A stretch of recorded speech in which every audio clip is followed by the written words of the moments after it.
Kalmahin mo ang iyong sarili, mahal kong anak, at hayaan mong umalingaw-ngaw ang aking tinig sa iyo. Ang sandaling ito mismo ay may malalim na kahulugan. Ang aking presensya ay laging nakadirekta sa iyo. Ngunit ang iyong kaluluwa ay nabibigatan ng mabibigat na pasanin, kaya't hindi mo ito namamalayan. Nakakaramdam ka ng isang pag-udyok, isang kakaibang paggalaw sa kaibuturan mo. Hindi lamang ito isang panandaliang kaisipan. Ako ito. Nagpadala ako ng 2 katulong mula sa itaas upang gabayan ka, panatilihing ligtas ka, at bigyan ka ng babala. Ngunit ang iyong atensyon ay nasa ibang lugar.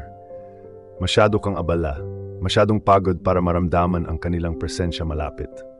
Ngayon malinaw kitang kinakausap. Huwag mong balewalain ang aking ibinabahagi. Huwag mong hayaang lumipas ito ng walang kabuluhan. Ang iyong paglalakbay sa hinaharap, ang iyong kapayapaan ng isip, at ang iyong mga susunod na hakbang ay nakasalalay sa mga katotohanan ito. Binigyan kita ng tulong mula sa aking kaharian. Ngunit dapat mong tanggapin ito ng may kaibuturan ng iyong kaluluwa, hindi lamang sa iyong mga tainga. Hindi ka nag-iisa sa iyong kinakaharap. Kahit na tila nilalamon ka ng kalungkutan, kahit na ang mga sandali ng katahimikan ay hindi na matiis, ako ay laging malapit. Lumakad. Ako kasama mo nung walang ibang makakaintindi sa iyong sakit. Nakita ko ang iyong mga tahimik na luha ng walang tao sa paligid. Narinig ko ang iyong mga tahimik na pag-iyak, maging ang mga bagay na hindi mo masabi. Hindi ko sila binalewala. Nagsimula akong kumilos. Namagitan ako. Nagpadala ako ng 2 katulong mula sa aking kaharian. Ang isa ay nagdala ng kalinawan. Ang isa naman ay nagpoprotekta sa iyo. Ngunit hindi mo pa rin nakikilala ang kanilang presensya. May mga pagkakataon na nakaramdam ka ng tahimik na pag-aalinlangan sa iyong puso. Huwag mong tahakin ang landas na iyon. May mga sandali na ang iyong buong kaluluwa ay nakaramdam ng paghila na nagpahinto sa iyo. Tumahimik ka. Huwag mong ipagkatiwala ang iyong sarili sa taong iyon. Ngunit hindi mo namalayan na ako ang nakikipag-usap sa iyo sa pamamagitan ng aking mapag-isip na gabay. Akala mo ay sarili mo lamang itong iniisip. Ngunit ito ay isang banal na babala. Ito ang aking tinig. Sa ilang mga araw, hindi mo inaasahang nakatagpo ka ng kapayapaan sa gitna ng iyong sakit. Sa mga gabing iyon na pakiramdam mo ay malapit ka ng tuluyang bumagsak. Nakatagpo ka ng isang malalim na lakas sa loob. Ang katatagan na iyon ay hindi nagmula sa iyong sariling kalooban. Ito ang aking espiritong tagapagtanggol. Binalot kita ng aking proteksyon. Iniabot ko ang aking presensya upang protektahan ka ng hangarin ng kaaway na durugin ang iyong espiritu. May mga labanang hindi mo alam na nagaganap. May mga patibong na hindi mo nakita, hindi nagkataon, kundi dahil pinigilan ko ang mga ito, dahil nagpadala ako ng tulong, dahil ako ang iyong pinagmumula ng buhay. Gayunpaman, kailangan ko na ngayong magsalita ng prangka sa iyo, aking minamahal na anak. Bakit mo binabalewala ang aking mga babala? Bakit ka kumakapit sa pagdududa kung ipinakita ko na sa iyo kung ano ang totoo at kung ano ang mali? Bakit mo ginugugol ang iyong oras at lakas sa mga bagay na sinabi kong bitawan mo? Bakit ka nananatili sa mga taong umuubos ng iyong kaluluwa kahit alam mong wala sila sa aking landas? Inihayag ko na sa iyo ang katotohanan. Ipinakita ko na sa iyo ang kanilang tunay na kalikasan. Nagmakaawa ka para sa pangunawa at ipinagkaloob ko ito sa iyo. Ngunit tinalikuran mo ulit ang iyong sarili. Bakit, aking minamahal? Hindi ako galit sa iyo. Ang aking pagmamahal sa iyo ay masyadong malalim. Ngunit inuulit ko ang babalang ito dahil ang darating ay nangangailangan ng iyong buong atensyon. Hindi mo maaring hayaang makalusot ang isa pang babala sa iyong mga daliri ng hindi nakikinig. Binabantayan ka ng manlilinlang. Sinusubukan kanyang hilahin pabalik sa mga dating pasanin na inalis ko sa iyo. Hinahangad niyang pahinain ang iyong kalooban, umaasang susuko ka. Ngunit ang hindi niya inaasahan ay ang proteksyong inilagay ko sa paligid mo. Ang mga katulong na ipinadala ko ay malapit pa rin sa iyo. Gayunpaman, kailangan nila ang iyong pahintulot. Kailangan nila ang iyong kooperasyon. Hindi mo maaaring sabihin na nagtitiwala ka sa akin at pagkatapos ay balewalain ang aking patnubay. Hindi ka maaaring humingi ng patnubay at pagkatapos ay sundin ang iyong sariling mga hangarin. Mahal ko, ang landas na inilatag ko para sa iyo ay napakahalaga para balewalain. Sinimulan ko ng isaayos ang mga bagay-bagay. Inaayos ko ang mga tao, lugar, at oras para sa iyong ikabubuti. Inilalagay ko ang tamang pag-unawa kung saan ito kinakailangan. Ngunit dapat kang maging handa na tanggapin ito. Ipakita ang iyong pananampalataya sa aking mga pangako kung tunay mong pinaniniwalaan ang sinasabi ko. Itigil ang pagpili ng takot. Itigil ang pagpapasya sa lahat ng bagay para sa iyong sarili. Huwag bumalik sa mga sirang lugar dahil lamang sa pamilyar ang mga ito. Tinatawag kita sa isang mas dakilang layunin, isang mas malawak na landas.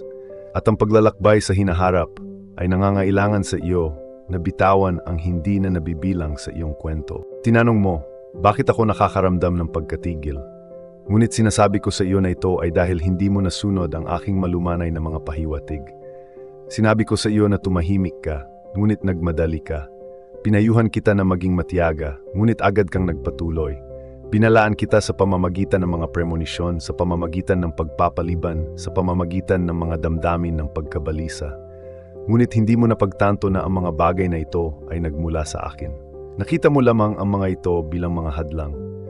Pakiramdam mo ay nakalimutan ka na, ngunit ito ay proteksyon. May mga mabubuting bagay akong inilayo sa iyo, hindi bilang parusa, kundi para protektahan ka.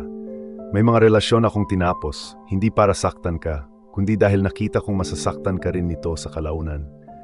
May mga pinto akong isinara, at ikaw ay natayo sa harap ng mga ito sa kalungkutan. Ngunit alam ko kung ano ang nasa kabila, kaya ang aking puso ay nananatiling payapa. At ngayon, ipinapakita ko sa iyo ang mga bagong landas.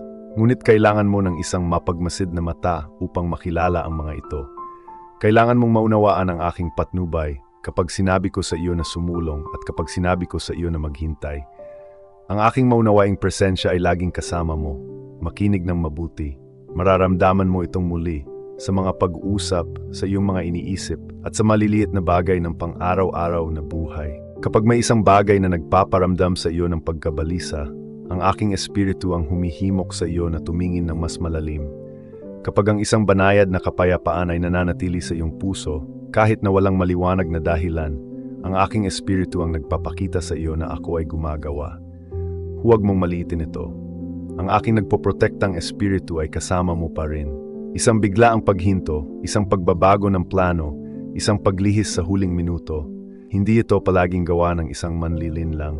Minsan, ako mismo ang naglalayo sa iyo mula sa mga bagay na lubos na makakasakit sa iyong kaluluwa. Nakikita mo lamang ang bahagi ng kwento, ngunit naiintindihan ko ang kabuuan. Ako ang simula at ang wakas. Nakikita ko ang nakatago sa iyong paningin. Magtiwala ka muli sa akin, aking minamahal. Ang kaaway ay nagsikap. Bumulong siya ng mga kasinungalingan sa iyong isipan. Sinubukan niyang iparamdam sa iyo na nakalimutan ka. Pinilit kanyang maniwala na ang mga bagay ay hindi kailanman magbabago. Ngunit siya ay nagsisinungaling. Mayroon kang pagpipilian. Hindi ka nakalimutan. Hindi ka natatalo. Ang mismong katotohanan na ikaw ay umiiral pa rin, humihinga pa rin, naglalakad pa rin, ay nagpapakita na ang aking kapangyarihan ay naroroon sa iyong buhay. Nais kang sirain ng kaaway, ngunit iningatan kita ng ligtas. At ngayon ay malinaw ko itong ipinapahayag. Sa lalong madaling panahon, bibigyan kita ng isang malinaw na tanda, isang espesyal na senyales para lamang sa iyo. Malalaman mo na ito ay nagmumula sa akin, mararamdaman mo ang aking kapayapaan, maririnig mo ang aking tinig. Ngunit kapag ako ay nagsalita, huwag mag-atubiling. Sumunod, hinanap mo ang pangunawa at ito ay napakalapit na. Ninasa mo ang pagbabago at ito ay nangyayari ngayon din. Hinangad mo ang kapayapaan. Ibinibigay ko ito sa iyo ngayon din. Ngunit nananatili ang aking patnubay. Manatili kang malapit sa akin. Huwag kang sumunod sa aking patnubay. Huwag mong hayaang ang mga panggigipit ng iba, ang iyong sariling mga takot, o ang paglipas ng panahon ay magdala sa iyo sa mga lugar na hindi ko pa naakay. Mahal kong anak, ang aking pagmamahal sa iyo ay napakalalim. Matiyaga akong naghintay, ngunit ngayon na ang oras para bumangon ka. Hindi ka maaring patuloy na matali ng takot. Hindi ka maaring manatili magpakailanman sa paggabihag. Ang paglalakbay na inihanda ko para sa iyo ay hihigitan ng anumang paghihirap na iyong naranasan. Ang aking pinlano para sa iyong mga darating na araw ay gagawing makabuluhan ang bawat luha na iyong ibinuhos. Ang bawat pagkaantala ay may layunin. Kahit ang mga landas na tila sarado ay may mga dahilan, mahal kong anak. Sa lalong madaling panahon, ang kalungkutan na iyong naranasan ay maglalaho. Bigyang pansin ang mga panginginig sa loob mo. Huwag mong hayaang malunod ng mga pang-abala ang aking tinig. Nakikipag-usap ako sa iyo ngayon din. Ang aking mga anghel ay malapit sa iyo, binabantayan ka, pinoprotektahan ka at kinagabayan ka. Panatilihing bukas ang iyong puso sa akin. manatiling matatag. Ang kalinawan na iyong hinahanap ay mas malapit kaysa sa iyong iniisip. Huminto ka at makinig sa akin ng isang beses pa. Ako ay sumasayo, sinusuportahan kita. Nauna ako sa iyo, walang nunang plano ng kaaway ang makakapigil sa aking ihahayag. Mahal kong anak, napakatagal mong dinala ang isang pasanin. Hindi lamang mga kahirapan, kundi pati na rin ang malalalim na tanong. Hindi lamang kalungkutan, kundi pati na rin ang mga hindi masabi na kaisipan. Naisip mo kung ang aking tinig ay umaabot pa rin sa iyo, kung ang aking kamay ay gumagabay pa rin sa iyo, kung ang aking presensya ay gumagana pa rin sa iyong buhay. Tinitiyak ko sa iyo na hindi kita kailanman iniwan. Nang maubos ang iyong sariling lakas, sinuportahan kita. Nang lumitaw ang magulong mga kaisipan, nagdala ako ng kapayapaan sa iyong kaluluwa. Naglagay kami ng mga hindi nakitang hadlang sa pagitan mo at mga panganib na hindi mo man lang alam. Marahil ay nakalimutan mo na ang mga sandaling iyon, ngunit ako ay hindi. Naalala ko ang bawat pagkakataong namagitan ako, kahit na inakala mong tahimik ako. Hindi ka kailanman nag-iisa sa paglalakbay na ito. Maaring iniwan ka ng iba, ngunit hindi ako kailanman nag-isa. Ang aking habag nagprotekta sa iyo mula sa bawat patibong na inilatag para sa iyo. Tinanong mo, bakit napakahirap ng paglalakbay na ito? Sinasabi ko sa iyo, mahal ko, ito ay dahil lumakad ka ng hindi umaasa sa aking lakas. Dala mo ang mga pasanin na para sa akin. Hindi ko hiniling sa iyo na lutasin ang lahat ng problema. Nais ko lamang na sumama ka sa akin sa paglakad. Ngunit kadalasan, nakinig ka sa iyong mga kinatakutan. Sinunod mo ang payo ng mga hindi nakakilala sa akin. Hinabol mo ang mga emosyong nagbabago na parang hangin. Naunawaan ko na mabuti ang iyong mga intensyon. Alam kong naghanap ka ng kapanatagan sa mga pamilyar na bagay. Ngunit ngayon, ginagabayan kita. Nagtatakda ako ng isang bagong landas para sa iyong paglalakbay. Ang aking mga babala sa iyo ay hindi nilayon upang takutin ka, kundi upang panatilihing ligtas ka. Ang mga ito ay tanda ng aking malalim na pagmamalasakit sa iyo. Ang dalawang tulong na aking ipinadala, karunungan at proteksyon, ay hindi lamang upang iligtas ka sa kapahamakan, kundi upang ihanda rin ang daan para sa aking ipinangako sa iyo. Nang baliwalain mo ang malalim na pagkabalisa sa iyong sarili, hindi mo na natanggap ang aking unang banayad na paalala. Nang pinuno mo ang iyong panlob na mundang ingay at kaguluhan, hindi mo na narinig ang aking mga susunod na salita. Ngunit hindi ako tumigil sa pagsasalita. Muli kong dinala sa iyo ang mensaheng ito. Ngayon, ang sandaling ito ay hindi nagkataon. Ito ay isang sadyang paghinto mula sa akin. Nais kong ibigay mo sa akin ang iyong buong atensyon dahil may isang napakahalagang bagay na naghihintay sa iyo. Ang hinaharap na nabubuksan sa harap mo ay ibang-iba sa anumang bagay na iyong nalaman. Hindi ka maaring pumasok sa bagong yugtong ito ng may mga lumang paraan ng pag-iisip. Hindi mo maaring dalhin ang mga nakagawian ng nakaraan sa bagong lupang ito. Hindi ka rin maaring manatiling walang pakialam sa espiritual. May dahilan para sa pakiramdam ng pagkahiwalay na iyong naramdaman nitong mga nakaraang araw. Inaakay kita sa isang mas mataas na lugar. Ang kakulangan sa ginhawa na nararamdaman mo kapag malapit ka sa ilang mga tao ay hindi paghuhusga. Ito ay pag-unawa. Ang biglaang pagnanasang tumalikod sa isang landas na iyong ninanais noon ay hindi kalituhan. Ito ay isang pag-redirect. Inaayos ko ang iyong landas upang hindi ka maligaw sa mga landas na hindi para sa iyo. Ang paghinto na nararamdaman mo ay hindi pagtanggi. Ito ang aking perpektong tiyempo. Kung ipagkakaloob ko sa iyo ang iyong ninanais bago ka patunay na handa, hindi ito magiging mabuti. Ito ay magiging napakabigat na pasanin para sa iyo. Kaya naman, ipinagkait ko ito para sa iyong kapakinabangan. Ngayon, tahimik akong kumikilos. Hindi lamang binabago ang mga pangyayari sa paligid mo, kundi inihanda rin kita para sa hinaharap na aking itinakda. Ngunit aking minamahal, dapat kang maging mapagmatyag, dapat kang maging alerto, dapat kang makinig. Patuloy na bumubulong ang kalaban, patuloy siyang nagmamasid. Sinusubukan ka pa rin niyang ilayo sa tamang landas. Hindi bago ang kanyang mga pamamaraan. Pamilyar ang mga ito. Sinusubukan niyang gamitin ang parehong mga lumang pang-abala, ang parehong mga lumang panggigipit, ang parehong mga lumang pakana upang iligaw ka. Ngunit ang pagkakaiba ngayon ay mayroon ka ng mas malalim na pag-unawa. Minsan mo nang nakilala ang aking tinig. Minsan mo nang naramdaman ang aking patnubay at sa kaibuturan mo, alam mo ang ipinapakita ko sa iyo. Huwag kang gumawa ng mga dahilan para sa mga bagay na sinabi ko sa iyo na bitawan. Huwag mong bigyang katwiran ang pananatili kung saan nawala ang aking kapayapaan. Huwag mong ipagpatuloy ang pagbuhos ng iyong enerhiya sa hindi mabungang lupain. Mayroon na akong bagong lupain para sa iyo. Naghanda ako ng mga bagong espasyo para sa iyo upang umunlad.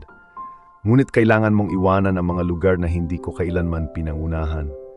Ang dalawang landas na ibinigay ko sa iyo ay nananatiling napakalapit. Ang pag-unawa ay tutulong sa iyo na matukoy kung ano ang naayon sa aking kalooban at kung ano ang hindi. Magsasalita ito sa mga tahimik na sandali ng iyong isipan. Maaring dumating ito bilang isang banayad na kaisipan o bilang isang biglaang katahimikan sa loob mo. Huwag mo itong maliitin, magbigay pansin. Ang proteksyon ay palibutan ka tulad ng isang matibay na kalasag. Ito ay tatayo sa pagitan mo at ng lahat ng pinsalang nakadirekta sa iyo. Maaring hindi mo lubos na maunawaan ang mga labanang nagaganap sa paligid mo, ngunit unawain ito, ikaw ay protektado. Ang makitid na pagtakas na iyon, ang biglaang pagbabago sa iyong mga plano, ang landas na iyon ay nagsara bago ka pa man tumapak dito. Iyan ang aking pangangalaga, yan ang aking paghawak. Minsan kang sumigaw, talaga bang nagmamalasakit ka sa akin? Ngayon sinasabi ko sa iyo, mahal kong anak, nagmalasakit ako noong hindi iniisip ng iba. Nagmalasakit ako noong pakiramdam mo ay hindi ka nakikita. Nagmalasakit ako noong nakikita lamang ng iba ang iyong panlabas na anyo. Ngunit alam ko ang malalalim na pakikibaka sa loob mo. Nagmalasakit ako ng sapat upang huminto sa sandaling ito at direktang magsalita sa iyong puso. Tinanong mo, kailan ba tunay na magbabago ang mga bagay-bagay? Sinasabi ko sa iyo na darating ito kapag tunay kang nakikinig. Kapag sinimulan mong paniwalaan ang aking ipinahayag kahit nakakaiba ito sa iyo. Kapag pinili mong sumunod kahit bago mo palubusang maunawaan. Doon magbabago ang mga bagay-bagay. Doon magbubukas ang mga pinto ng pagkakataon at walang sinuman ang makakapagsara nito. Dapat mong maunawaan ang katotohanan ito, aking minamahal na anak. Ang iyong mga paparating na pagpili ay lubos na makabuluhan. Hindi ka na lamang isang naghahanap. Ikaw ay ginagabayan. Ang bawat araw ngayon ay may kanya-kanyang bigat. Mahalaga ang bawat desisyon. Papasok ka sa isang panahon kung kailan ang pagsunod sa aking kalooban ay mas mahalaga kaysa sa anumang pagkakataon na maaring lumitaw. Hindi porket maganda ang isang bagay ay galing na ito sa akin. Dadalhin ko sa iyong kapayapaan, hindi pagmamadali. Papatunayan ko ng malinaw, hindi magdudulot ng kaguluhan o kalabuan. Gagabayan kita ng mahinahon, hindi ng sapilitan. Ganito mo makikilala ang aking presensya, ngunit susubukin din kita. Hahayaan kong lumitaw ang mga tahimik na panahon upang makita kung patuloy mo akong hinahanap. Hahayaan ko na ang ilan sa iyong mga panalangin ay hindi masagot ng pansamantala upang mapalapit ang iyong puso sa akin. Hindi ako nagdadala ng mga paghihirap upang ikaw ay mapabagsak, kundi upang palakasin ang iyong panloob na sarili. Napakahalaga ng daan sa hinaharap. Sa makatuwid, aking minamahal, kailangan mo ng matibay na pundasyon, hindi lamang panandaliang sigasig. Kaya aking minamahal, handa ka bang panibagong muli ang iyong tiwala sa akin? Handa ka na bang iayon ang iyong mga kilos sa iyong mga salita upang ibigay ang iyong sarili ng lubusan? Mapapayapa mo ba ang iyong puso upang tunay na makilala ang aking patnubay? Aking minamahal, handa ka bang umasa sa pangunawang ibinigay ko sa iyo? Sa halip na hayaang maligaw ka ng patuloy na pabago-bagong emosyon, ang landas na ito na nagbubukas ay hindi nilayon upang tulungan kang malampasan ang isang hamon. Ito ay naglalayong baguhin ka tungo sa ganap na pagkatao na aking inakala mula pa sa simula. Sa lalong madaling panahon, aking minamahal na anak, gagawin kong malinaw at hindi mapagkakamala ng iyong landas. Ipapakita ko sa iyo kung sino ang tunay na kasama mo at wawasakin ko ang mga puwersang nagtangkang ilihis ang iyong focus. Ang kalabuan na bumabalot sa iyong isipan ay maglalaho at lilitaw ang bagong katiyakan na mag-iiwan sa iyo ng walang pag-aalinlangan tungkol sa aking buhay na presensya. Huwag kang mag-atubili, aking mahal. Ang pag-aatubili ngayon ay nangangahulugan na ang iyong anak ay nanganganib na makaligtaan ang mahalagang sandaling ito. Bitawan ang mga bagay na kumukuha ng atensyon ng iyong anak, ngunit hindi na ayon sa kanilang tunay na mga layunin. Naghanda ako ng mas dakilang mga bagay para sa iyo.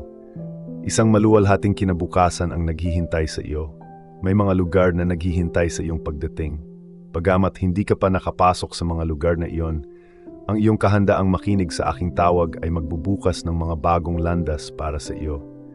Napakaraming tahimik na tanong ang dala mo sa iyong puso, mahal kong anak.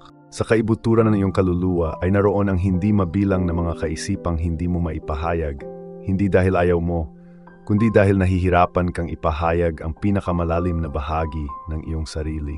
Lampas ito sa mga emosyon lamang. Kabilang dito ang pasanin ng mga nakatagong pagkabigo, ang sakit ng mga pangarap na hindi natupad, at ang tahimik na pagkapagod ng pagpapanatili ng panlabas na anyo ng lakas, habang ang iyong panloob na lakas ay babawasan ng hindi napapansin. Ngunit nakikita ko ang lahat ng ito. Nakikita ko ang mga panahong nahihirapan kang pigilan ang mga luha at magpatuloy. Nasaksihan ko ang iyong mga sandali ng panlabas na kagalakan, ngunit ang iyong panloob na kawalan kapag nag-iisa. Naunawaan ko kung paano hinahanap ng iyong isip ang pag-unawa sa gitna ng kaguluhan. Nakikita kitang hinihikayat ang iba habang sabay na tinatanong kung darating pa ba ang iyong sariling kalayaan. At nais kong maging sigurado ka rito, hindi pa tapos ang iyong panahon, aking minamahal. Hindi ka nahuhuli ni hindi kita nakalimutan. Ang nararanasan mo ngayon ay hindi resulta ng isang pagkakamali, kundi isang panahon ng paghahanda. Hinayaan kong maganap ang panahong ito ng paglago, upang kapag ipinagkaloob ko sa iyo ang mga biyayang ipinangako ko, magkakaroon ka ng panloob na lakas upang mapanatili ang mga ito. Nanalangin ka para sa malaking pagbabago. Mahal ko, matagal mo nang hinahangad ang mga bagong direksyon, mga ugat na hindi na nakatali, at malinaw na mga sagot. Nakinig ako sa bawat pakiusap mo. Ngunit bago ko baguhin ang iyong panlabas na kalagayan, kumikilos ako sa kaibuturan ng iyong kalooban. Naglalatag ako ng isang matibay na pundasyon, isang bagay na malalim ang pagkakaugat. Sapagkat sa landas na aking ginagabayan, ang isang pananampalatayang nag-aalangan ay hindi maaring magtagal. Ang mga desisyong batay lamang sa panandaliang emosyon ay hindi mananatiling matatag. Dapat kang nakaangkla sa walang hanggang katotohanan na taglay ko. Sabihin ang iyong amen. Kung mayroon kang pananampalataya ngayon, oras na para wakasan ang iyong paggala. Panahon na para iwaksi ang lahat ng pagdududa. Ang pagdudududang iyon ay hindi ang nagpoprotekta sa iyo, kundi isang pasanin na matagal nang nagkulong sa iyo sa malalim na tubig. Nagatubili ka dahil sa takot, ngunit dapat itong tumigil ngayon. Para makalalakad sa landas na itinalaga, ko para sa iyo, kailangan kitang ilagay sa hurno. Hindi ito para sunugin ka, kundi para pinuhin ang iyong mga intensyon. Ito ang proseso ng pag-aalis ng lahat ng ingay at mga pang-abala na humarang sa aking tinig sa iyong puso. Kapag nakumpleto na ang pagpipino, malalaman mo kung paano i-orient ang iyong buhay gamit ang isang nakapirming bituin. Ang aking kalooban ay hindi nagbabago o nababago tulad ng mga pangyayari sa iyong buhay. Ito ay isang matatag na liwanag na nagbibigay sa iyo ng hindi nagbabagong direksyon na lagi mong hinahanap. Hinihiling ko sa iyo ang isang konkretong gawa ng pagsunod upang ipakita ang iyong pananampalataya. Pumunta sa iyong imbakan at bitawan ang daloy ng iyong mga mapagkukunan. Ang kasaganaang iyon ay matagal nang napigilan at hindi gumagalaw. Yalay ito bilang isang nasasalat na sakripisyo sa aking kaharian ngayon. Kapag ibinigay mo ang kaloob na ito, nagdaragdag ka ng panggatong sa apoy na nagpapanatili sa aking salita na buhay at tinitiyak na ang katotohanan ay makakarating sa mga naghahanap nito. Huwag mong ipagkait ang sinabi ko sa iyo na ibigay. Kumilos na ngayon, gamitin ang iyong mga mapagkukunan upang maghasik ng iyong lakas sa aking kaharian. Kapag pinakawalan mo ang probisyong ito, ang iyong buhay ay tatamaan ng isang malakas na hangin. Matagal ka nang hindi gumagalaw, ngunit ngayon ay kikilos ka. Ang kalabuan na tumatakip sa iyong paghatol ay alisin. Magdadala ka ng kalasag ng biyaya na aking hinulma upang protektahan ka. Ang pagsunod na ito ang magtitiyak sa iyong landas at pupunuin ka ng mapayapang kagalakan. Lumipas na ang bagyo. Papasok ka na sa isang tahimik na daungan. Magpahinga ka na ngayon. Ang iyong direksyon ay tiyak at ang iyong patutunguhan ay tiyak. Humayo ng may lakas ng loob. Inihanda ko na ang paglalakbay at inaakay kita pauwi. Aking minamahal, patahimikin mo sandali ang iyong mga iniisip. Ang banayad na paggalaw sa loob mo, ang pakiramdam may nagbabago na hindi nakikita ng hubad na mata, ay hindi kalituhan. Ako mismo ang naglagay nito sa iyong puso. Ako ang nagsasalita sa iyo ngayon dahil isang espesyal na sandali ang papalapit. Ito ang sandali na maingat na inayos ng iyong kalaban, umaasang hindi mo mapapansin ang kanyang mahalagang sandali. Hinahangad niyang hadlangan ang dakilang espiritual na tagumpay na nasa harap mo, hindi sa pamamagitan ng malakas na pagpapakita, kundi sa pamamagitan ng maliliit na pagpili at pamilyar na mga pangabala. Ang panloob na kamalayang iyon, ang banayad na pag-uudyok na iyong nararamdaman, ay ang aking tinig na tumatagos sa ingay upang tawagin ka. Ito ay isang mahalagang babala, aking minamahal, isang malinaw na pagbubunyag na ibinibigay ko sa iyo bago panganap na maisakatuparan ang kanyang plano. Makinig ng mabuti dahil ang iyong reaksyon sa sandaling ito ang magtatakda kung ano ang iyong iwasan at kung ano ang iyong matatanggap. Lumayo ka na para makalimutan ang nasa hinaharap.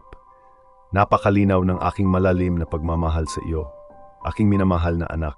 Isang partikular na sandali ang papalapit, isang sandali na inaasahan ng iyong kaaway na iyong mapalampas. Maingat niyang inayos ang lahat para mabigla ka. Hindi ito imahinasyon, aking minamahal, kundi katotohanang ipinahayag ko. Ang malabong pakiramdam na mayroon ka, ang tahimik na pagnanasa, ang hindi may paliwanag na pagmamadali, o ang kamakailang pasanin sa iyong kaluluwa. Ito ay isang tunay na pagkagising ng kamalayan sa loob mo, at inilagay ko ito sa iyong puso.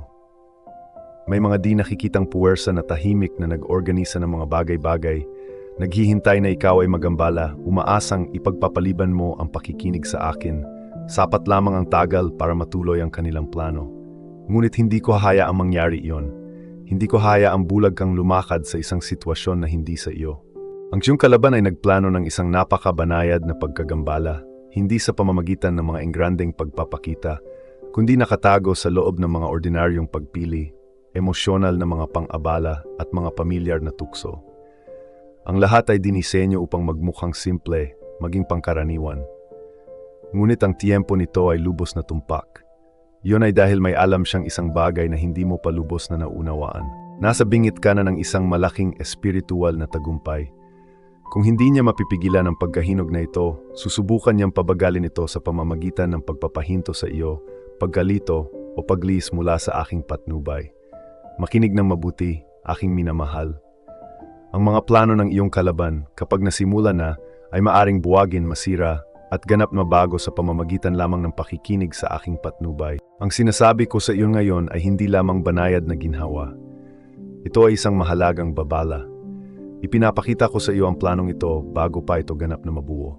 Ibinibigay ko ang babalang ito hindi upang takutin ka, kundi upang tulungan kang maunawaan kung gaano kahalaga ang sandaling ito. Ang ilan sa mga desisyong iyong haharapin ay maaring mukhang maliit, ngunit may dala silang pangmatagalang bigat. Ang ilang mga taong lumalapit sa iyo ay maaring mukhang hindi nakakapinsala, ngunit ang kanilang impluwensya ay hindi dalisay. Maari kang makatagpo ng mga pagkakataong sa tingin mo ay kailangan mong samantalahin agad, ngunit hindi ako ang pinagmumulan ng mga ito. Sinasamantala ng kalaban ang iyong mga kahinaan, tumataya sa iyong pagkapagod, sa iyong pagnanais na mas mabilis na mangyari ang mga bagay-bagay, sa iyong paghangad ng pagbabago, umaasang kikilos ka nang hindi muna humihingi ng gabay mula sa akin. Ngunit ngayon ay narito. Ako pinapawi ang lahat ng kalituhan ng may malinaw na liwanag. Huwag kang tumugon sa ingay sa paligid. Makinig sa aking tinig. Ipagpaliban ang bawat hakbang hanggang sa direkta akong magsalita sa iyo. Huwag mong hayaang gabayan ka ng mga emosyon. Huwag mong hayaang kontrolin ng kalungkutan ang iyong mga desisyon. Huwag mong hayaang ang isang panandaliang pagkadismaya ay pumilit sa iyo na magmadaling tumugon. Nakikita ko ang buong larawan. Mahal kong anak, nakikita ko ang bitag na nakatago sa anyo ng isang pambungad na pagkakataon. Nakikita ko ang pang-akit na natatakpan ng mga hindi kumpletong katotohanan. Nakikita ko kung ano ang mangyayari kung tatanggapin mo ang hindi ko ibinibigay sa iyo. Ngunit nakikita ko rin kung ano ang magiging malinaw kung hihintuto ka at magbibigay pansin. Ang aking gabay ang iyong daan palabas. Ang aking pamuno ang iyong kalasag. Ang panahong itinakda ko ay ang iyong kaligtasan. Hindi mo kailangang matakot, ngunit dapat kang maging mapagbantay at dapat kang maging handa na tumugon. Ang iyong reaksyon sa mensaheng ito ang huhubog sa iyong iniiwasan at sa iyong matatanggap. Hindi ko hinihiling na matakot ka sa plano ng kaaway. Ipinapaalala ko sa iyo ang lakas na taglay mo kapag lumalakad ka kasama ko. Hindi siya maaring manalo kung saan ka nananatiling konektado sa akin. Hindi niya maaring sirain ang aking pinrotektahan. Kaya nga ako ay nagsasalita sa iyo ngayon, mahal kong anak. Dahil napakalapit muna sa isang mahalagang pagbabago, napakalapit para sa anumang bagay na makahadlang pa sa iyo. Masyado ka nang napalayo para mawala ang iyong kinabukasan dahil sa isang ganap na maiwasang pagkakamali. Inilagay ko ang pangunawa sa loob mo. Kinising ko ang iyong espiritu. At ngayon, hinihimok kita na huminto sandali, magnilay-nilay, at maingat na suriin ang bawat salita, bawat posibilidad, bawat paanyaya. Hindi lahat ng tila kanais-nais na resulta ay nagmumula sa akin. Hindi lahat ng hakbang pasulong ay nagmumula sa aking kamay. Nagkukunwaring nag-aalok ang kaaway ng pagsulong upang ilayo ka sa iyong tunay na landas. Ngunit kung hihinto ka at lalapit sa akin, ipapakita ko sa iyo ang pagkakaiba. Lilinawin ko kung ano ang totoo.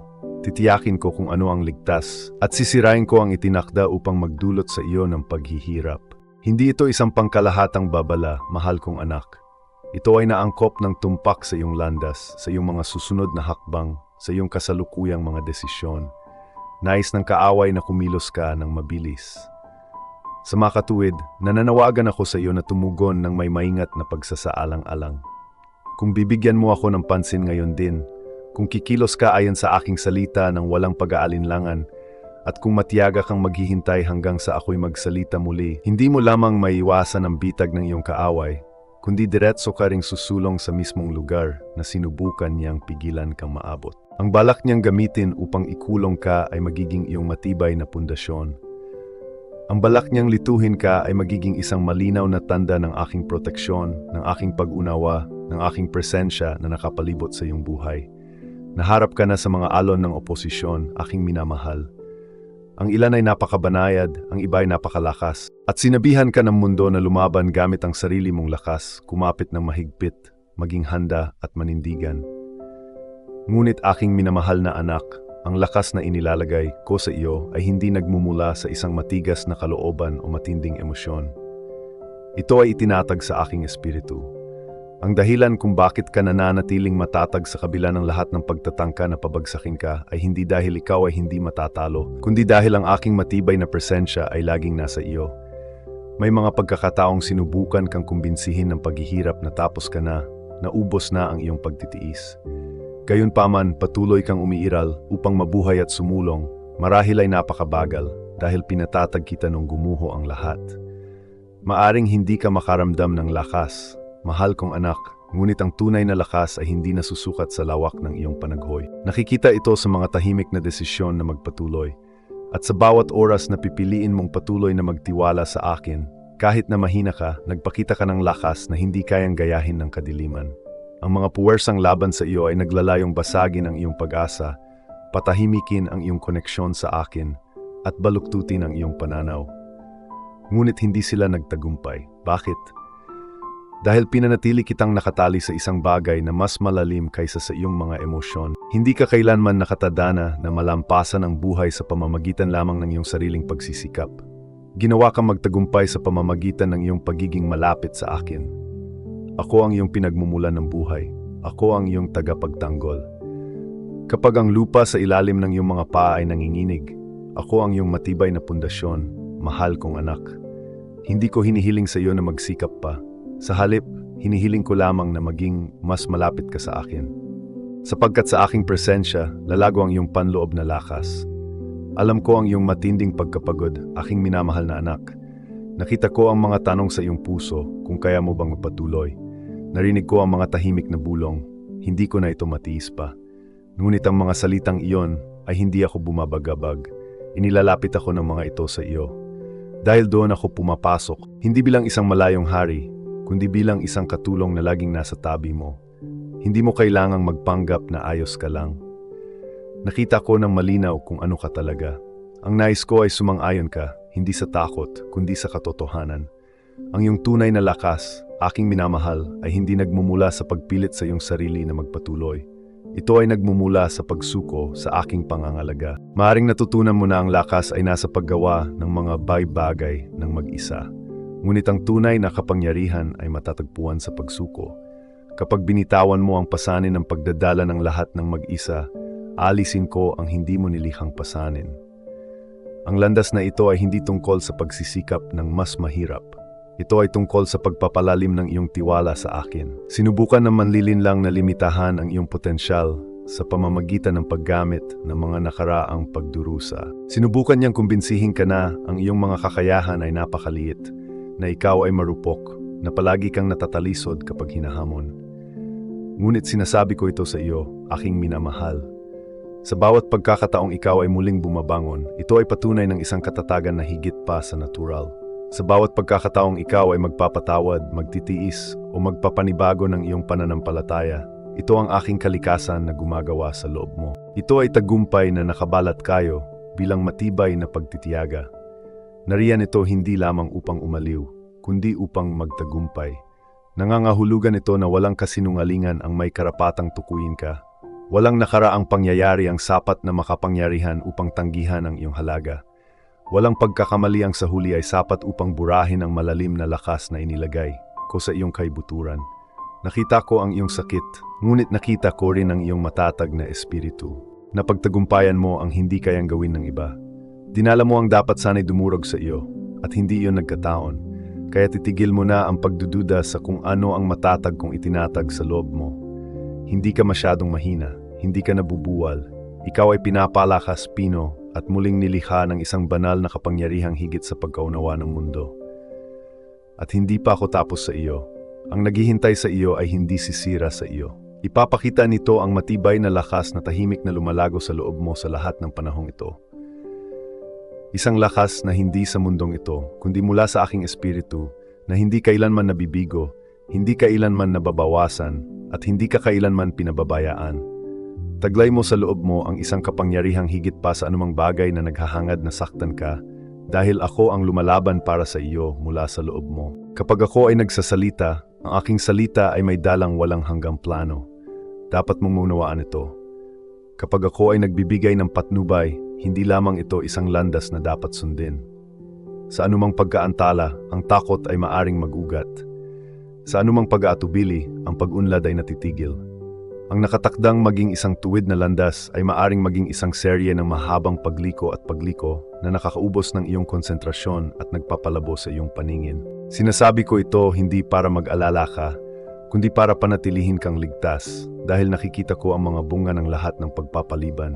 Nakikita ko ang mga gawain na ipinagkakatiwala dahil lamang sa unang tao ay patuloy na naghihintay. Nakikita ko ang sigasig na kumukupas habang ang aksyon ay patuloy na naantala. Ang totoo, ang isang naantalang tugon ay isang pagpipilian pa rin ng hindi pagkilos. Hindi ito dahil sa matigas ang ulo mo. Ang aking patnubay ay hindi lamang mga mungkahi. Ito ay mga tiyak na plano, at may takdang panahon ang mga ito para sa isang takdang layunin. Hinihimok kita na sumulong dahil inihanda ko na ang lugar na iyong papasukin. Tinatawagan kita na bumitaw dahil nakita ko na ang pasanin ng pagkapit. Sinasabi ko sa iyo na sumulong dahil naghanda ako ng landas na hindi mo pa nakikita. Gayunpaman, kapag nag-alangan ka ng matagal, magsisimulang magbago ang mga pangyayari. Ang mga pintong dating naroroon ay unti-unting mawawala. Ang mga pagpapala para sa ilang mga landas ay palaging nakatali sa eksaktong sandali na tatahak ka sa mga ito. Hindi ito dahil sa pagiging malupit ko sa iyo, kundi dahil ang oras na aking itinakda ay may hawak na napakalaking kapangyarihan. At kapag napalampas ang oras na iyon, babaguhin nito ang susunod na mangyayari. Nauunawaan mo ba kung gaano kita nailigtas sa pamamagitan lamang ng pakipag-usap sa iyo ngayon sa halip na mamaya? May mga paghihirap na hindi mo kailanman naharap dahil kumilos ka ng ako ay naghudyat. May mga panganib na hindi mo kailanman naranasan dahil nagbago ka ng direksyon ng sinabi ko sa iyo na huminto. Ngunit kapag ikaw ay nagpapaliban, inilalagay mo ang iyong sarili sa panganib na pumasok sa mga labanang hindi kailanman para sa iyo. Habang tumatagal ang iyong pag-aalangan, mas mahirap na malinaw na maunawaan ang aking patnubay dahil ang manlilinlang ay magsisimulang punan ang kawalan na iyon ng mga pang-abala, iba pang mga tinig, at mga maling pagpili na katulad ng aking mga unang salita sa iyo. Huwag mahulog sa bitag na iyon. Huwag hayaang maging ugali ang pag-aalangan. Ang pagsunod sa aking patnubay ay hindi nangangailangan na maunawaan mo ang bawat detalye. Kinakailangan nito na magtiwala ka sa aking mas dakilang karunungan. Maari mong sabihin, naghahanap pa rin ako ng mas malinaw na paliwanag tungkol dito. Ngunit sinasabi ko sa iyo, aking minamahal na anak, mayroon ka ng sagot. Maari mong sabihin, naghihintay ako ng kapayapaan ng isip. Ngunit tinitiyak ko sa iyo na ang kapayapaan ay sasamahan ng iyong paggalaw, hindi mauna rito. Maari mong sabihin, kailangan ko lang ng higit pang kumpirmasyon. Ngunit pinagtibay ko na ito sa iyo sa pamamagitan ng aking mga salita, sa pamamagitan ng malumanay na mga pag-udyok, at sa pamamagitan ng mga palatandaang inilagay ko sa harap mo. Hindi mo na kailangan ng anumang katotohanan. Ang kailangan mo ay matapang na pagsuko. At ngayon, binibigyan kita ng pagkakataong magbago ng direksyon, tumugon ng walang pagkaantala, dahil ang malapit ng maganap ay konektado sa bilis ng iyong pagkilos. Huwag mong balewalain ang aking inihanda. Huwag mong ipagpaliban ang aking dinadala. May dahilan kung bakit hindi humupa ang pagnanasa sa iyong kaluluwa. Ito ay dahil tinatawag kita at ito ang itinakdang oras. Kung kikilos ka, kahit na nag-aalala ka pa rin, makakakita ka ng mga pintong magbubukas, isang bagay na hindi kailanman malilikha ng pag-aalinlangan. Ngunit kung patuloy kang mag-aalangan, magtataka ka launan kung bakit nawala ang pagkakataong iyon. Hindi kita sinusubukang pilitin. Gusto kitang ilagay sa tamang lugar. Gusto kitang pagpalain sa kasalukuyang sandali, hindi lamang sa iyong mga iniisip. Gusto kong sumulong kasama ka, hindi hayaan kang patuloy na gumala ng walang patutunguhan. Kaya naman, makinig kang mabuti, aking minamahal. Malinaw ang landas sa unahan. Nariyan pa rin ang pagkakataon, ngunit hindi ito magtatagal magpakailanman. Tumugon ka na ngayon. Humakbang ka pasulong ngayon. Sumandal ka sa akin ngayon. Ang sandaling ito ay sagrado at ang iyong pagsunod ay magdadala ng iyong hinahangad sa panalangin ng mas mabilis kaysa sa iyong may isip. Ang tahimik na pagkabalisa, ang pagbabagong iyon kung saan ang iyong kapayapaan ay napalitan ng isang patuloy na panloob na tawag. Kung paano naging hindi mapakali ang iyong pinakamalalim na kaluluwa sa mga pangyayaring dati mong tinanggap, hindi to takot, hindi paggalito, ni isang biglaang pakiramdam. Nagsalita na ako sa iyo ng mas malinaw kaysa dati. Hindi sa malakas na mga pahayag, kundi sa banayad na katiyakan. Hindi sa isang ingay, kundi sa malalim na kahulugan. Ang pinakamalalim na bahagi mo, aking minamahal, ang bahaging nilikha, ko upang kumonekta sa akin, ay ang pagdanas ng aking paggawa bago pa ito lubos na maunawaan ng iyong isip. Tinanong mo ang iyong sarili, bakit parang iba ang pakiramdam ng lahat? Ito ay dahil ang lahat ay tunay na nagbabago. Ako ay napakalapit, tinatawag kita. Ang mismong kapaligiran sa paligid ng iyong buhay ay nagbabago, aking minamahal, dahil hinihila kita tungo sa isang mas malalim na koneksyon sa akin. Ang dating tama ay magiging mali na ngayon. Ang mga bagay na dating nagbibigay kasiyahan sa iyo ay biglang magiging walang laman. Ang mga bagay na dating nagdulot ng kasiyahan sa iyong kaluluwa ay magsisimulang maging mababaw. Hindi ito dahil sa nawala na ang iyong kagalakan, kundi dahil pinalalalim ko ang iyong pananabik para sa mga bagay na tunay na pangmatagalan. Inaanyayahan kita sa isang malalim na koneksyon. Ang nararamdaman mo bilang pagtaas ng sensitibidad ay hindi isang pagkakamali, mahal kong anak. Ito ay malinaw na kamalayan.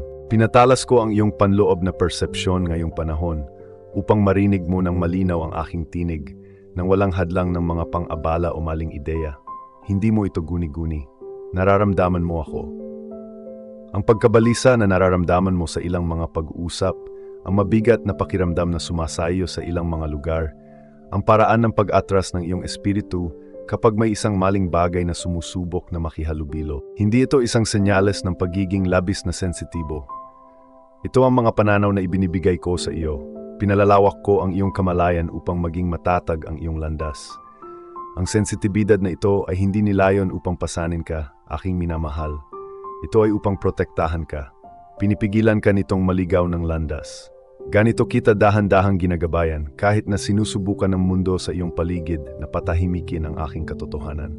Hindi ko ibinigay sa iyo ang malinaw na pangitayang ito upang madaig ka, aking minamahal. Ibinigay ko ito upang ikaw ay maging matatag. Dapat mong maunawaan kung ano ang nagmumula sa akin at kung ano ang hindi.